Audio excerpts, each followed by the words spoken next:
Broadcasting from the business capital of the world, this is the Podcast Business News Network. And welcome back, everybody.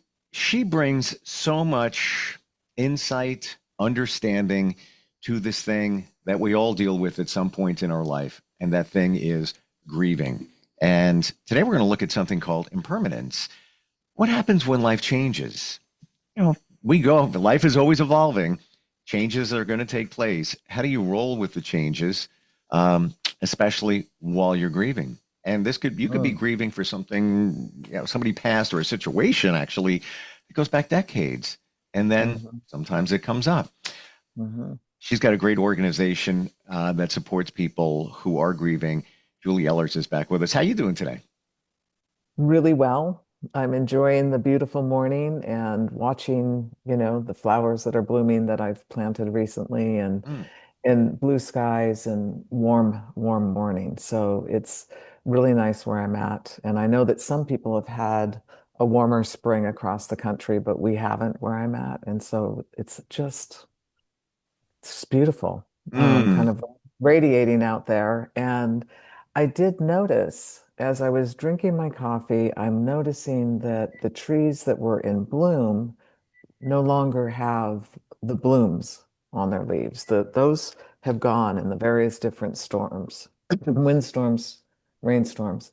And I thought to myself, well, there's impermanence. It's not going to be with us. They bloom and then they go away, and then the trees are here, to provide everything else that we need to breathe. And it's a beautiful orchestration, right, of nature. And understanding impermanence, can be depressing to some people.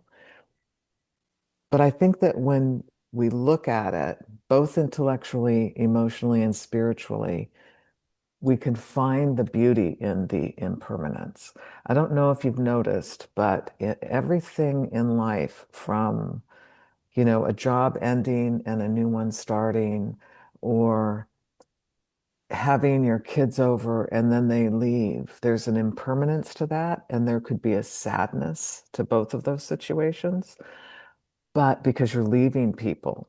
But what you're left with is also a fullness of the richness that you shared laughing and goofing off with your kids over a game that maybe you played, or conversations that were funny and fun, and they're just doing life, and they're in their 20s or they're 18, whatever, and they're silly. They don't know all about the seriousness of life yet, thank God, or the tragedies that could come. But there's impermanence there. And I know that a lot of parents feel sad when their kids leave rather than holding on to the fullness that came. But you can live in both. We've talked about that. We can live in both. We can have the sadness for a moment, the kids are leaving, when am I going to see them again? And the fullness of what we received by having them. Or the flowers, they come, they go, or they get an insect that takes them away, and you're bummed, that you don't have what you had. But then you can also replant. So it's about kind of this evolution of the coming and going, the changing, and then something's here, and then it goes. And there's all goodness in all of that. Some of it's hard to swallow. But my realization in life's journey is, I don't want to be negative here, but nothing lasts forever. Nothing is guaranteed. Face it, accept it. That's the truth. Even the things that you think will be around forever, relationship, situation, whatever it is, job, more than ever now. That used to be, decades ago, you'd be at a job for 30 years. They give you the gold watch. Hey, everything's great. Can't wait to retire. Now there's no loyalty. Bye-bye. But you're out the door without notice. That's the way it is. So I think we need to painfully accept that nothing does last forever. And you put that in Yes, any word you want, but that's kind of what it is. And isn't that isn't that impermanence? it is impermanence. And there's a person who wrote this book called Let's Talk About Death Over Dinner, Michael Hebb. Wow. And it's a great read. It's kind of a heavy thing to do, like, let's invite all my friends over and have this beautiful dinner and talk about something as heavy as death.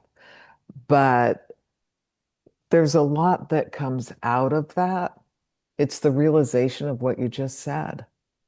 Mm, And we live in a world that it's just really not real. If we go back, right, to the beginning of time as we understand it, there were civilizations and there were people that lived in clans and learned how to speak and evolved and did all this stuff, right? Well, they also died off, and then a new group came around and we kept going forward. But the point that you're making is we live in, I think anyway, we live in a world where we have a lot of facades. Everything's great. People only want to hear about how everything's great. And I would say that 99% of the time when you ask me how I'm doing, I'm always going to tell you I'm doing really well. Or I feel great today because I do in this moment. I'm getting ready for something that I enjoy, which is this podcast. And so I feel good. But anything can happen afterwards. My cat could get sick. Something could happen to her, and I might feel anxious and need to go to the vet, and then later in the day, maybe something happens with a family member and different emotions come up. And so we're not always, yay, everything's great, but the facade it is. do you E- think also Even people don't want to put a burden on others? When exactly. how's it going? Yeah, everything's fine. How are you doing? It just we don't want to, and the facade, and more so now than ever with social media. Right, We're right, how often do you see somebody post something, a horrible day, I can't believe what's going on. All right, that's life. right. I don't want to You ride don't see negative, it. but Right, but you right, don't see it. you don't see it. And And right, and we don't want to look at something that is painful and then talk about it, right? And grief is very painful for people. And it may be the first time that they're so gutted that they can't really express what emotions they're feeling. They're just gutted. And so to try and talk to a friend about it or a family member that live in this positive facade world, it's they feel like they're being dragged down, or the receiver listening to the person who's grieving may say something that just shuts them down. Like if your family member that died of some horrible illness, they can say, well, at least they're not in pain and suffering anymore. Well, that doesn't feel good to the Mm. griever. The person's grieving the life that maybe they shared with their parent, the life they shared with their spouse and or their child. And I mean, it's a horrible time. And so to come back and say something like that, oof, So that to that point, always wanted to ask this question. You don't want to say that, but you want to say something and or post something when somebody mentions a loss. Is it okay to say something to the effect of, I haven't, fleshed this out, but to the effect of, you know, I'm sure there's many memories you will cherish, something like that, in terms of remembering all the good times instead of mhm, never say, no, they're not suffering anymore. Whoa, not that. mhm, But is mhm. it okay to talk about, cherish the memories you have or something like that? Yes, and it's okay to say their name. In fact, it's a really wonderful thing to hear somebody say, you know, I knew Bob and I just loved the conversations that we had. And, he was always interested and curious about everyone around him, and it brought joy to conversations. So those sorts of personal insights to the loss of somebody's husband or brother is really special. Somebody that my brother went to, we've talked about this in other podcast sessions, but my brother died 30 years ago. And I had posted something on my personal Facebook page about Jeffrey, my brother. Um, and one of his childhood friends who knew him in grade school said, You know, Julie, I remember how kind and thoughtful Jeff was as a young person, 9 years old. We were walking home, and he started telling me this story about walking home from school one day, and Jeff saw a kid who was in pain and crying and went up to him and said, What's wrong? Mm. And that insight as a child to be there for somebody else is a really beautiful thing to observe. And this guy, Dirk, if you're ever listening to this, Dirk, love you. And Mm. um, thank you for the story. But it brings joy after 30 years of not hearing my brother, seeing my brother, but I always knew those things about my brother. But to hear somebody else mention it is super special. So I think that if you bring up something that you can think of that's really positive about the person, that's a nice thing to do. Mm. The initial thought is, I am so sorry for your loss because you feel sorry in your heart that this person has now had this loss. There's a genuineness to that. That's never bothered me in hearing that. And I've never heard anybody tell me that that's bothered them. So I don't know about Mm. that particular quote, but we hear that a lot. Yeah. Yeah. Um, I want to turn the car a little bit sure. and ask you a question. Do you believe in signs when somebody has Yes. passed? Yes. I do too. Hmm. I got one the other day. Okay. Would love to share it. Please do. It's my mom. Hmm. Passed 6 years ago. Whenever I ask for a sign, I get them. Sometimes Hmm. it takes a little while. So I'm in the grocery store the other day, picking up something for my daughter, and I'm walking, and it's in the evening. I'm like, I'm going to buy a treat. I'm going to buy myself a treat. So I'm walking through, and I'm like, what can I buy? And I pass by the Entenmann's rack. Hmm. Entenmann's a baker. I don't know if everybody's familiar I with them. know him. Hmm. Okay. And my mom always loved raspberry Danish. Yum. And when it's her birthday, I buy it. So her birthday was last month. So I bought it. And then as I pass this rack, and they don't always have it. So I pass, I'm like, I stop, I'm like, oh, they have it. Let me get that. I'm taking that home. Hmm. I go out to my car, and I was just vibing my mom, like, ma'am, yeah, think about you. I'm gonna get the bag. I go out to my car, and there's a truck parked next to it. And I don't know if you can see it. You probably can. But the name of the company is, I'm trying to move it so. A little glary. Yeah, but the name of the company, and I know it's not easy to see, is Rose Air. It's an air conditioning company. Mom's name is Rose. The Mm. vehicle right next to me, not making this up. I'm like, oh, that's interesting. And then Hmm. I look and go to start my car, and I look at the time, and it's 9:42. My mom's phone number was 631-942 Mm. number. I'm like, interesting. Got my sign. Thank you very much. Got Um, the sign. That's I'm not reading into fantastic. it. I just present the facts. And I know people think this is woo. And it's one of many that I get from her. But what are the chances I buy the Danish? I'm thinking about her. There's a truck with her name on it next to me. Not even looking for it. It's parked next to me. I didn't even have to. All I did was take my phone up to the window and just take a picture of it, and then the 942. I mean, coincidence? I don't think so. That's my Mm-mm. belief. Like, Yeah, I believe that too. That was your hmm, mom. I mean, I have absolutely unequivocally believe in these signs from people who have passed and the spirit lives on.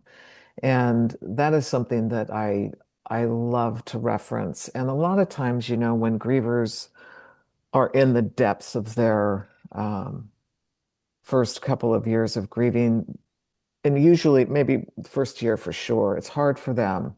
It's hard for them to um, talk about those signs unless they're really coming. Like in your case, they came, I think, early on from a share we've had. Oh yeah, yeah. Yeah, And yeah. it's been a while. What have you gotten, or what have you heard from people? In terms And of that the signs. six years is not that long. It's not Yeah, that long. yeah. So I'll give you one. I just recently moved into this house, Hmm. and I was unpacking this clock that was special to me that my grandmother had for years in her house. And so she wrote in her handwriting on tape, which I never removed from the back of the clock, Julie Ehlers. Okay. So I pull it out and I say, it doesn't work, but it's a treasure to me. And one day maybe I'll have a clocksmith look at it. I pull it out of the box, I unwrap it, I'm finding a special spot for it where I can see it every day wherever I'm at in this house. It starts to chime. Hmm. It starts to chime. I've never heard it chime. Wow. Okay. And I'm like, hi, Grandma, just hi. And she's been gone since 2015, I believe it was. I was actually thinking about her this morning and wondering, was it 15 or 16? Nonetheless, she was 101. And she was just so special. I had her for like 55 years. Very lucky. Mm. And she had my grandfather, and I had my grandfather for 99 and a half years. So, I mean, they were like dual parents. I had my own parents, but I had this whole other set that taught me a lot about life and the circle of life and impermanence. I mean, they came out of the Depression era. They were born before the Depression era, and they didn't come from wealth. They came from working hard people who were first generation Irish. And so they knew Probably knew my grandmother because probably, mine came right off the boat. yep, Yep, yep. right Mine did too. from Ireland. Yeah. Yes, yes, Mm. kicked out of Ireland. I'll say this for being pregnant out of wedlock. Wow. And remember, the Catholic Church dominated, the Irish culture. I mean, that was it. You were Catholic. I mean, you had some Protestants, but primarily Catholic. And so she met her future husband on the boat. She's pregnant. They arrive in America.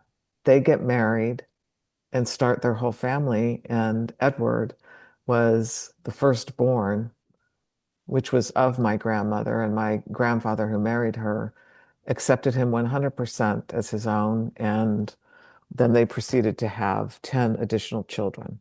Wow. I know. I want. So, I got to make sure I heard this right. She's on the boat. yeah, She's pregnant. yeah, On the boat, she meets her future husband. yes, Whoa. Wow. yes. So this, I mean, and this also leads me to saying when we shed things that feel very painful, like we no longer have a mother or a father or a brother, sister, whomever it is that passes away, we no longer have them. So in a in a kind of metaphorical way, we're shedding them from our life. We're not getting rid of them. They're just no longer walking right next to us, or we're no longer picking up the phone calling them, or they're no longer walking through the front door. Um, so when that happens, so many things open up to us.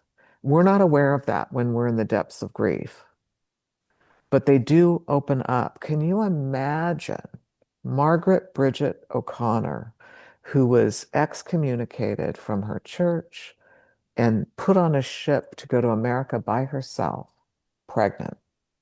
no family. My heart breaks for her today. Every time I tell the story, it does, it just breaks for me.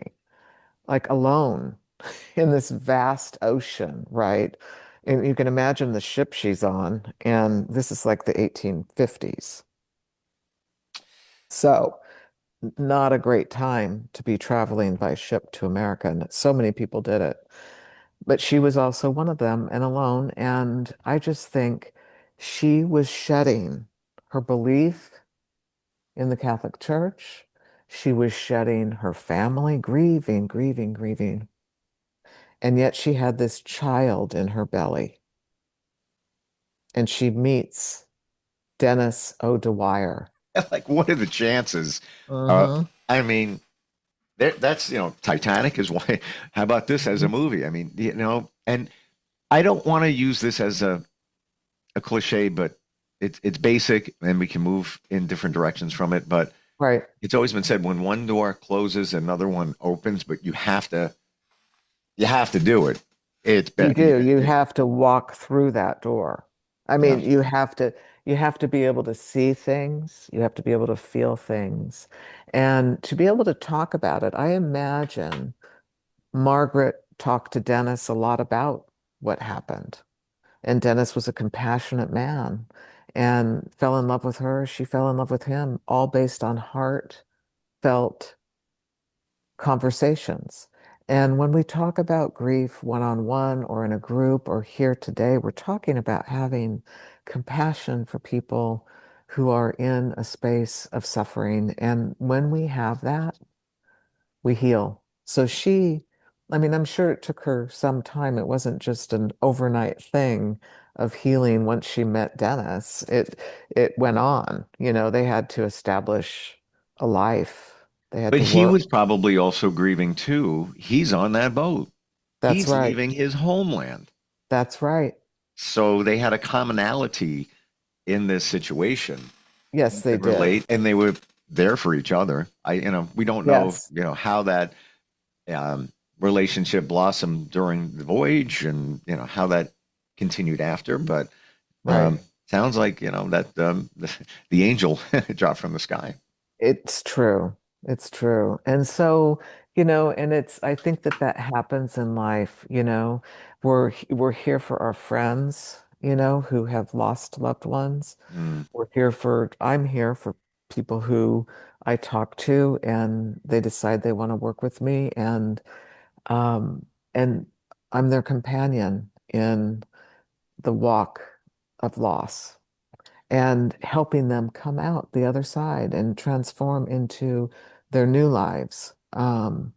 Because it's a change. It's the impermanence and it's learning how to embrace it. His name was Dennis. Yes, Dennis O'Dwyer. You're Dennis for those grieving because he walked the journey Oh, with her. thank you. You're walking the journey with You. others that are grieving. Uh-huh. All different Uh-huh. situations. How Uh-huh. do we find? What's the name of your organization? The National Grief Support Center. National Grief Support Center. And you can look me up there, reach out to me there, or you can call me directly, which I would love. I love direct calls, 720-480-3317. If I don't answer, I will get right back to you. Always wonderful talking with you. Thank you for the insight. We're not crazy. We feel these things, see signs, whatever it might be, Yes, yes. and enjoy what you got because nothing's permanent. Nothing's permanent. Enjoy it. Yeah, it's part of the Mhm. journey. Appreciate you. Thanks for being here. We'll catch up soon. Okay. Thanks, Steve.